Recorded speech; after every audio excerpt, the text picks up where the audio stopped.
Many of the faces of the Trump administration have changed. The first National Security Advisor, Michael Flynn, lasted less than a month and will be sentenced for lying to the FBI later this year. But one item of Trump's foreign policy has been very consistent. As of today, we are officially putting Iran on notice. The Iran nuclear deal was one of the main achievements of President Obama's 8 years in office. It took years of negotiation, led in the final stages by his Secretary of State, John Kerry, officials from 3 EU countries as well as China and Russia.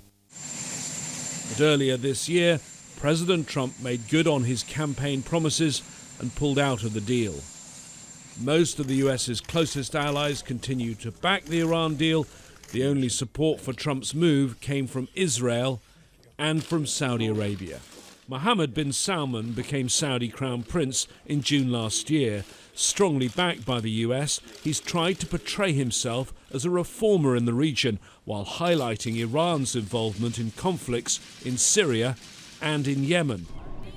However, it's actually Saudi's air war that's cost the majority of lives in Yemen, and experts say the murder of Jamal Khashoggi goes a long way to destroy the carefully constructed Saudi narrative. It just exposes the fact that the United States does have a very glaring double standard, that it, because of its ties to Saudi Arabia, which are partly based on the hopes of working with the Saudis and the Israelis and the Emiratis and others against Iran, that the administration is willing to allow Mohammed bin Salman to get away literally with murder. The decision to pull out of the nuclear deal and the tightening of sanctions, which is continuing, are hurting Iran.